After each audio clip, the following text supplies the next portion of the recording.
There's a popular narrative claiming that Donald Trump is supposedly an isolationist who's against war and intervention.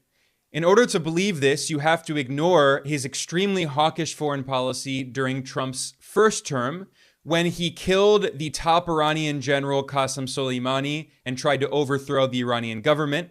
He also killed a top Iraqi military commander and occupied Iraq, refusing to withdraw U.S. troops from Iraq. He expanded the war on Yemen, brutally bombing Yemen. He expanded the war in Afghanistan. He boasted of selling offensive weapon systems to Ukraine. Excuse me, I didn't. I'm the one that gave Ukraine offensive weapons and tank killers. Obama didn't. You know what he sent? He sent pillows and blankets. He backed a coup attempt in Venezuela and waged economic war against Venezuela. Venezuela. How about we're buying oil from Venezuela? When I left, Venezuela was ready to collapse. We would have taken it over. We would have gotten all that oil. It would have been right next door. He backed a violent coup in Bolivia that overthrew Bolivia's elected government. He waged a trade war against China, and he even boasted of leaving U.S. troops in Syria to take its oil. And then they say he left troops in Syria. You know what I did? I left troops to take the oil. I took the oil. The only troops I have are taking the oil. So that was Donald Trump during his first term as U.S. president. Well, now he's coming back to the White House in January 2025. And what is he pledging to do in his second term? Again, very interventionist, hawkish policies. It's the opposite of isolationism. Donald Trump is threatening multiple countries, including he wants to colonize Panama and take over the Panama Canal in a blatant violation of the sovereignty of the Central American nation. Donald Trump also wants to expand the U.S. empire and take over Greenland, which is an autonomous territory. It was a colony of Denmark, and it has a large indigenous population. They do not want to be a colony of anyone. They want their own sovereignty. Trump and his nominees are discussing plans to invade Mexico, the U.S. southern neighbor, another blatant violation of sovereignty. And Trump is even talking about potentially annexing Canada and making it the 51st U.S. state.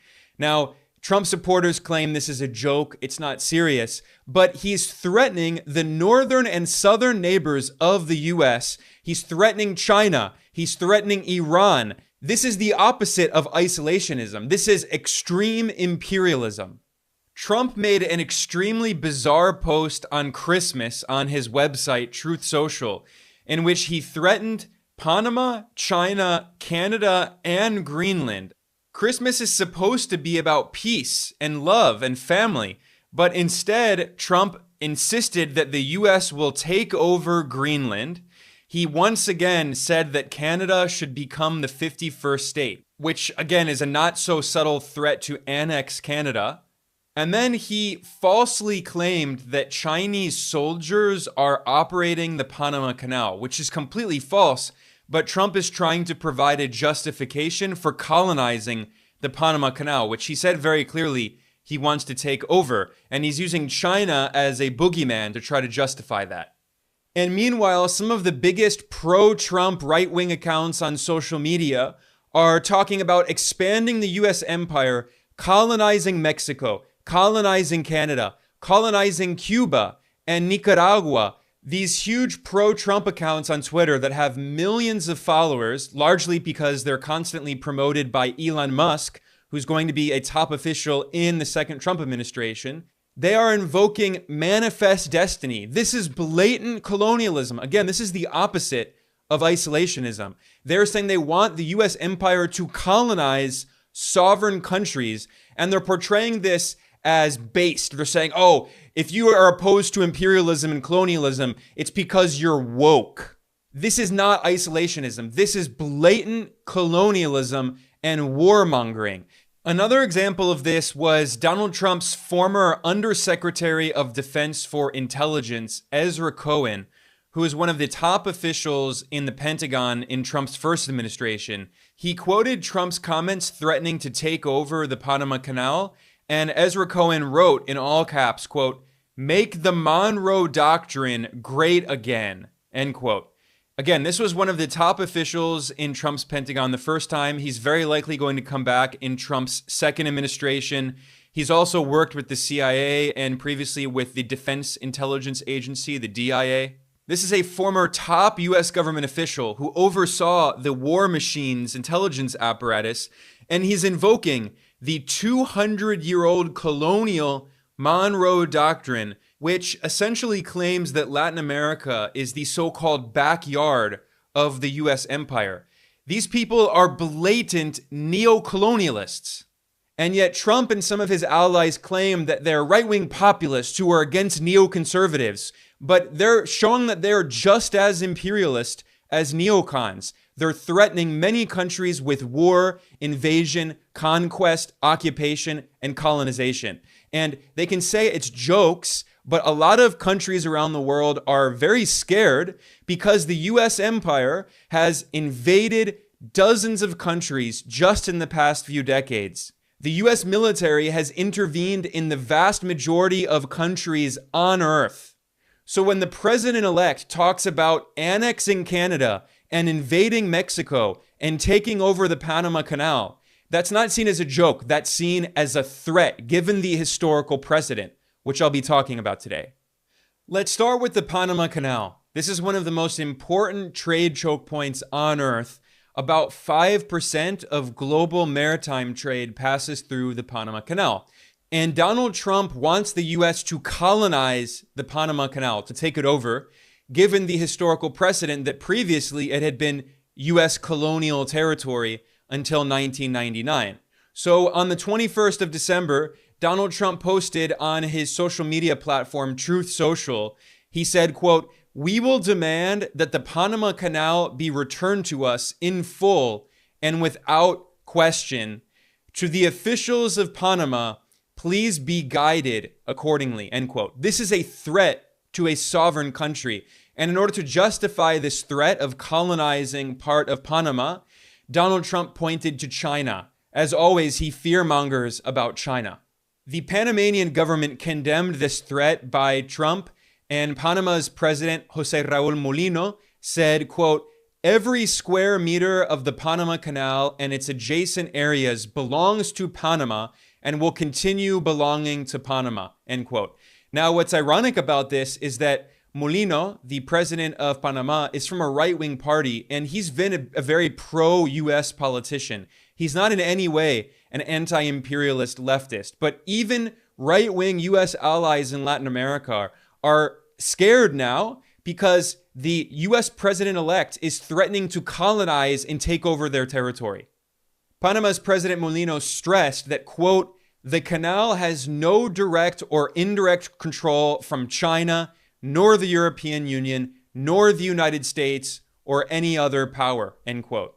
In response to that, Donald Trump once again threatening Panama, saying, quote, "We'll see about that," end quote. And then Trump posted a photo with a U.S. flag over water, and he said, "Welcome to the United States Canal." Again, this is a direct threat to colonize sovereign territory of a foreign country. And yet Elon Musk, the richest oligarch on earth, who helped to fund Donald Trump's presidential campaign and is going to be a top official in the second Trump administration, he tweeted, quote, "2025 is going to be so lit," laughing emoji, with these images of Donald Trump threatening to colonize Panama. So he thinks this is hilarious. He thinks this is funny that the U.S. is threatening to colonize a foreign country. I should point out that Elon Musk is a blatant colonialist. He doesn't hide it. In fact, back in 2020, before he bought Twitter, before it became his property, Elon Musk infamously tweeted in response to a critic who condemned Elon Musk for backing the far-right coup in Bolivia under the Trump administration in 2019 that overthrew Bolivia's democratically elected left-wing president, Evo Morales, and Bolivia has large lithium reserves. So a person on Twitter criticized Musk and said, quote, "You know what wasn't in the best interest of the people? The U.S. government organizing a coup against Evo Morales in Bolivia so you could get the lithium there," end quote. And then Musk responded saying, quote, "We will coup whoever we want. Deal with it," end quote. This is the world's richest oligarch saying, yeah, we'll organize a coup wherever we want. We'll overthrow any foreign government. I mean, these people are colonialists. They don't believe in sovereignty. They don't believe in independence. They believe that the US empire has the supposed right to colonize any country they want and to install puppets and to take over their resources and their territory. This is not isolationism. This is blatant colonialism. And meanwhile, as Trump and his political allies are threatening to colonize Latin America, what was China's response? China's foreign ministry spokesperson emphasized that, quote, "The Panama Canal is a great creation of the people of Panama," end quote, adding, quote, "China has always supported the people of Panama in their just cause for sovereignty over the canal," end quote. Beijing pointed out that going back to the 1960s, China supported the people of Panama in their struggle to regain sovereignty over the canal. And the spokeswoman emphasized again, quote, "China will always respect Panama's sovereignty over the canal," end quote. So China's response is the exact opposite. Western propaganda wants us to believe that supposedly China is threatening countries in the global south, but actually it's the United States that is threatening to colonize countries in the global south, and it's China that has constantly defended the sovereignty of formerly colonized countries in the global south. What we saw under Donald Trump in his first term and what we're seeing again as he prepares to enter the White House for a second term is U.S. neocolonialism against Latin America in particular. In his first administration, Donald Trump nominated a series of warmongering neocons to oversee his foreign policy, including his Secretary of State, Mike Pompeo, and his National Security Advisor, John Bolton, one of the architects of the Iraq War.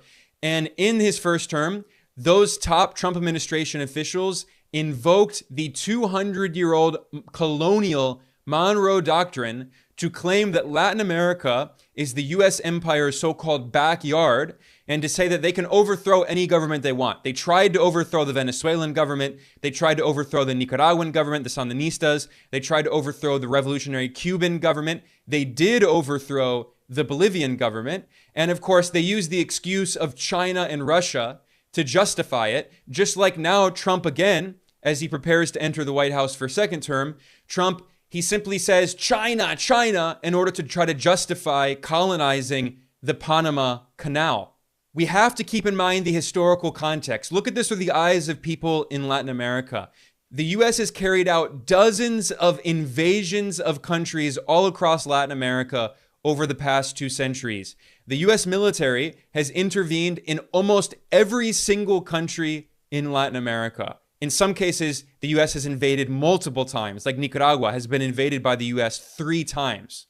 The CIA has backed coups and regime change operations, overthrowing numerous democratically elected governments. Panama itself is actually the perfect symbol of U.S. imperialism in Latin America.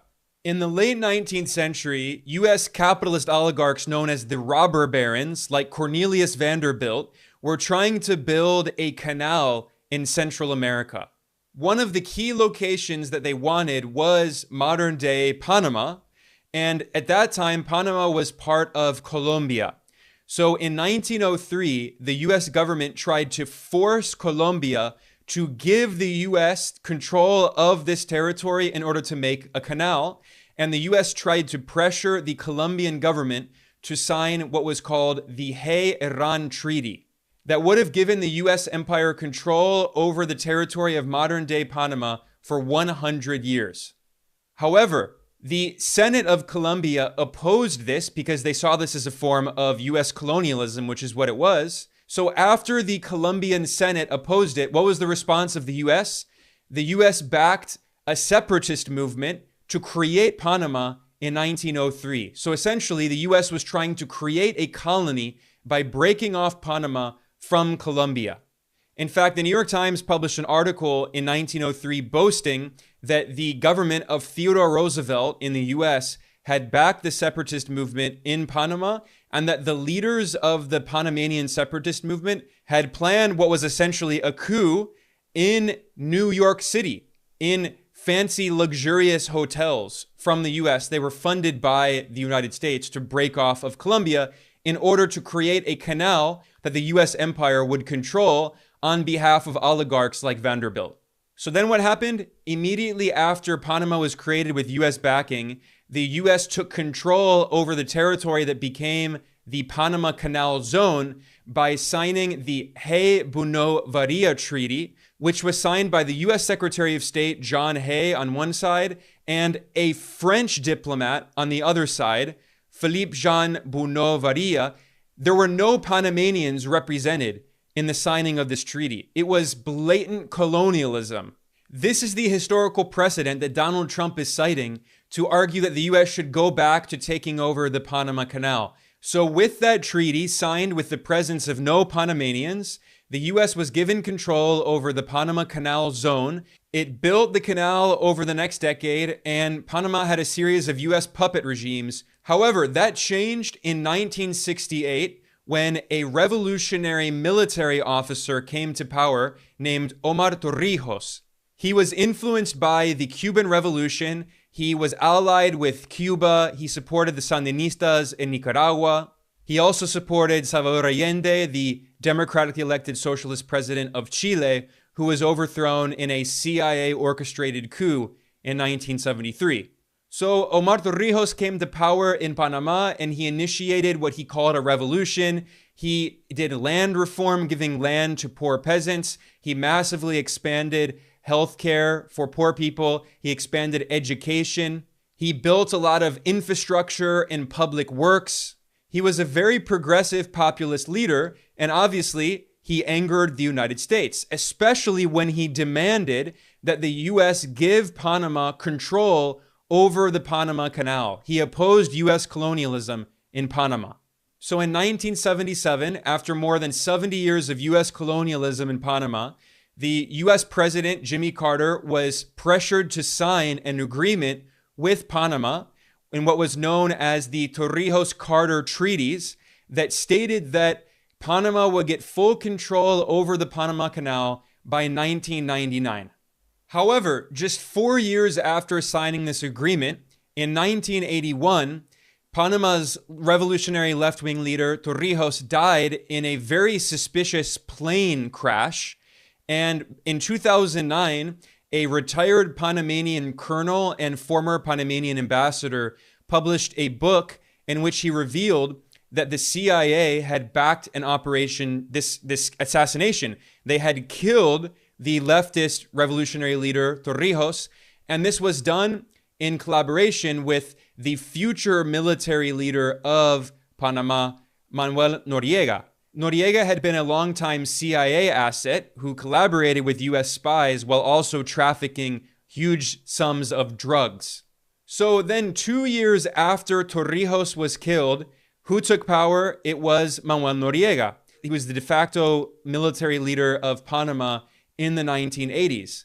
But although Noriega had been a longtime US ally, he proved to be unreliable. The US got very angry at him because he was independent. It's very similar to what happened with Saddam Hussein in Iraq. Originally, Saddam Hussein had also been a US ally against the Iraqi left, who were linked to the Soviet Union. But when Saddam Hussein came to power in, ironically, a CIA-backed military coup, he eventually turned against the US and he became much more independent. And of course, then eventually the US invaded Iraq in 2003 and overthrew his government and eventually executed Saddam Hussein. Something very similar happened back in 1989 in Panama. The US, under President George H.W. Bush, invaded Panama, killing hundreds of people, bombing working class neighborhoods. And then the US arrested Noriega, its former ally, took him out of the country, violating the sovereignty of Panama, treating Panama like a colony. For people who want more information about the 1989 US invasion of Panama, I recommend the documentary, The Panama Deception. It's a great documentary that provides more information about this event that was very important but has really been forgotten today. So what is the point I'm trying to get at here? Why did I go through all of that history? What I'm showing is that the US has treated Panama like a colony for basically all of its history. And here you have Donald Trump saying publicly, we are going to colonize the most important territory in Panama and take it over with no respect for this country's sovereignty. And it's not just Panama either. Donald Trump is also threatening several other countries.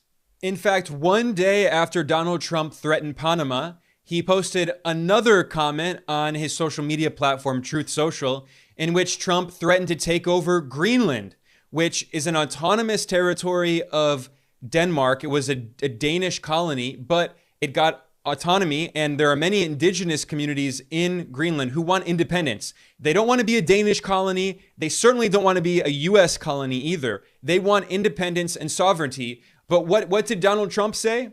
He said, quote, "For purposes of national security and freedom throughout the world, the United States of America feels that the ownership and control of Greenland is an absolute necessity," end quote.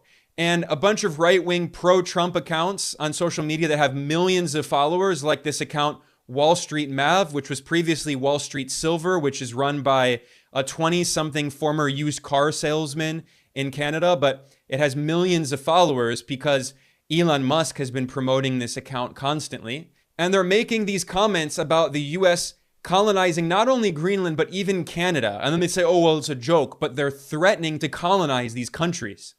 Now, in the case of Greenland, it's very obvious why Donald Trump wants to take over this territory. It's because Greenland has very important and profitable rare earth minerals, which the US government really wants to get access to, especially because China plays such an important role in the global supply chain for rare earth minerals.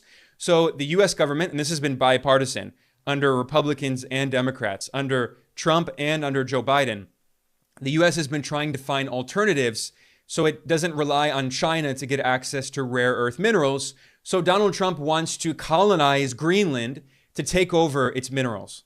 By the way, back in his first term, Trump tried to do the same thing with Afghanistan. He did not withdraw US troops from Afghanistan. He continued occupying the country. And one of the main reasons was he wanted to get access to the trillions of dollars of minerals in Afghanistan. So once again, Donald Trump is not in any way an isolationist. He is a blatant colonialist. And this is why when Trump made comments in December about turning Canada into the 51st state, annexing Canada, his supporters said, oh, it was a joke, stop being a snowflake. But again, this is a country, the US, that has a history of invading dozens of countries around the world, constantly militarily intervening. The US itself was founded through colonialism, through the ethnic cleansing of indigenous nations in the modern day United States, in taking over all of their territory, in taking over Hawaii, which had its own independent sovereign government until the US took it over. Still today, the US has numerous colonies like Puerto Rico.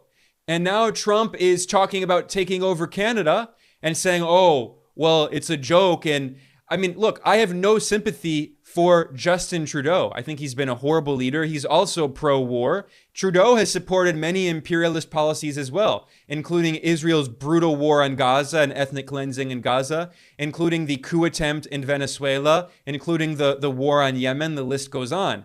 But Canada is an independent sovereign country, and the US president-elect is threatening to annex them. And these huge pro-Trump accounts on social media, like this Twitter account End Wokeness that has more than 3 million followers, largely because Elon Musk, who's now the owner of Twitter, has been constantly promoting this account End Wokeness on nearly a daily basis.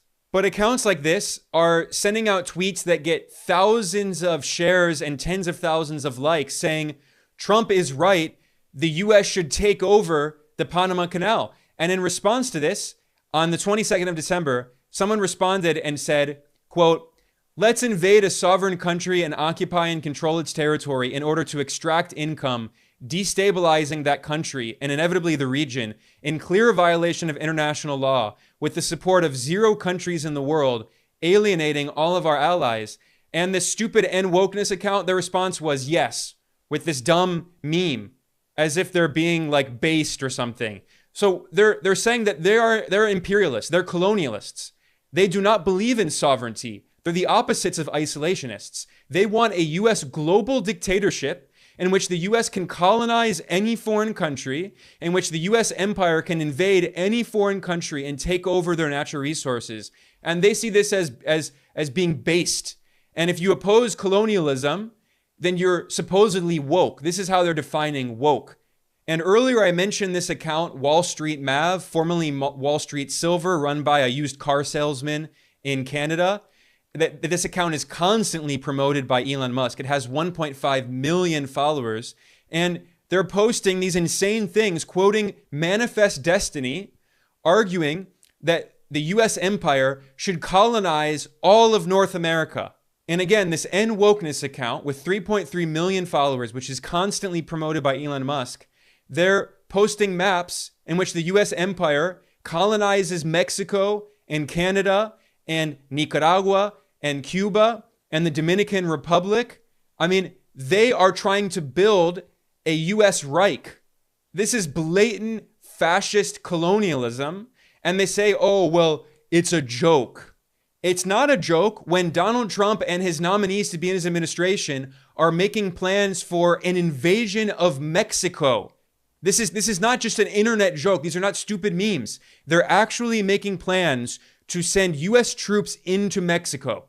In the name of supposedly combating drug cartels, which are using US weapons, by the way, the Donald Trump team is making potential proposals, including drone strikes or airstrikes in Mexico, sending in US military trainers and advisors, deploying US kill teams on Mexican soil, waging cyber warfare, and having US special forces conduct raids and abductions inside Mexico. The sovereign elected government of Mexico, President Claudia Sheinbaum, has said that they oppose this 100%. They do not support the US sending troops into Mexico.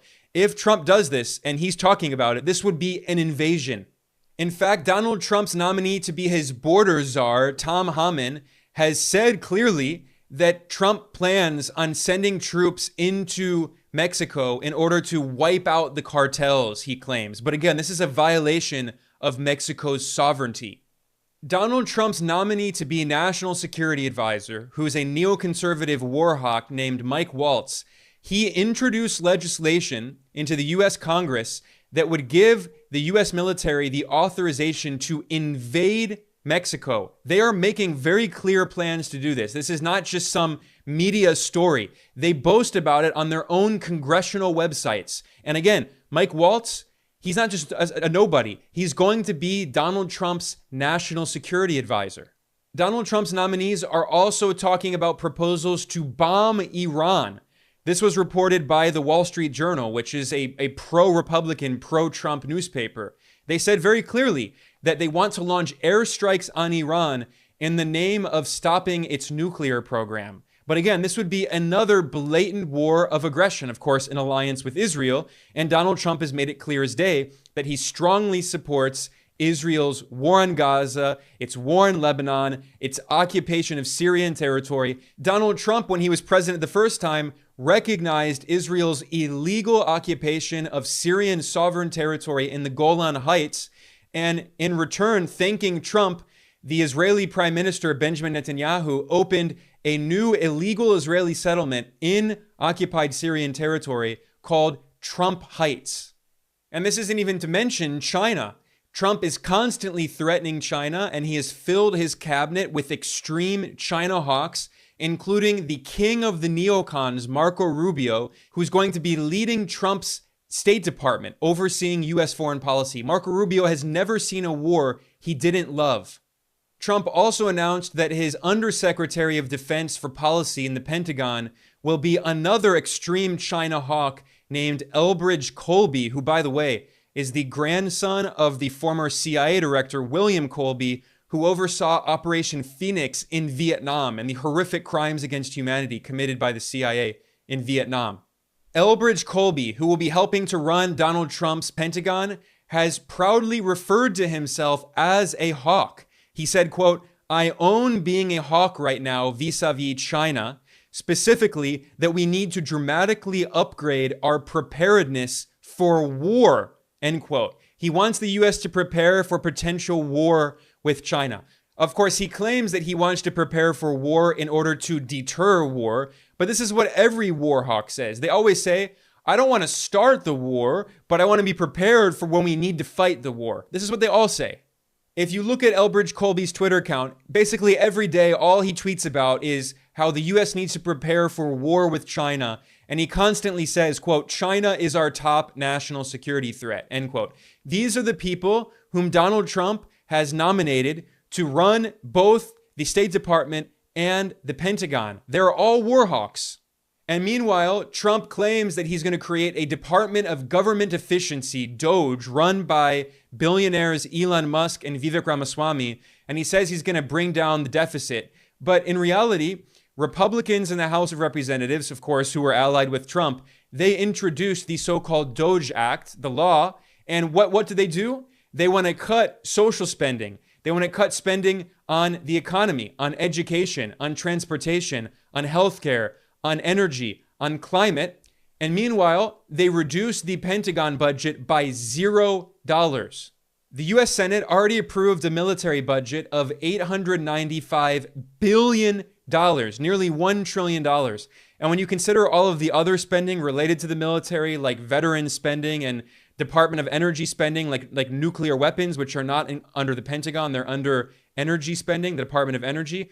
The US military budget is well over $1 trillion. Some economists estimate that it's $1.5 trillion and increasing every single year. And yet Donald Trump and the Republican allies he has in Congress and Elon Musk and Vivek Ramaswamy and DOGE, they're not planning on cutting the military budget. On the contrary, they're going to increase spending on the military while cutting social spending that actually helps people.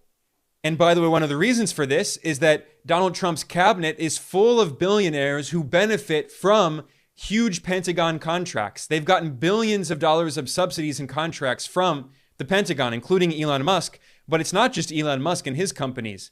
There are 11 billionaires who are going to be top officials in Trump's administration. Trump himself is, of course, a billionaire. And there are many other oligarchs with hundreds of millions of dollars who are going to be running his government, including and especially in the Pentagon, profiting from the military-industrial complex. Of course, in this sense, Donald Trump is not unique.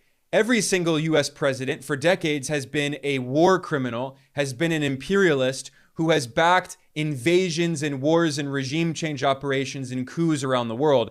That includes, of course, Joe Biden. That includes Barack Obama. It includes Bill Clinton, includes George Bush Jr. and Sr., Reagan, the list goes on, Richard Nixon. But Donald Trump claims that he's going to stop war, which is absurd. He never stopped war in his first administration. Donald Trump's supporters claim that he's an isolationist who's going to make America great again and not focus on foreign wars. But in reality, we can see from his first term and from the people he selected for his second term, from his threats against Panama and Greenland and Mexico and Canada and the list, and China and Iran, and the list goes on, we can see that in reality, Donald Trump's plan is to make US imperialism great again, to make the US empire great again. His so-called populist rhetoric about stopping wars and being an isolationist and opposing intervention, that was just propaganda when he was running for president. And now that he's planning on coming back to the White House, he is going to be extremely aggressive in trying to expand the US empire around the world. And of course, we here at Geopolitical Economy Report will be constantly reporting on these crimes committed by the US empire. We did it under Joe Biden, the Democrat, and we will do it under Trump, the Republican. We're completely opposed to this kind of partisan US politics. Both parties are complicit in these crimes. But Donald Trump should not be considered a populist alternative. And we have shown in our reporting why, and we will continue showing that in the future. I want to thank everyone for joining me today. I am Ben Norton, the editor-in-chief of Geopolitical Economy Report. Please like and subscribe. Please share this. I will see you all next time.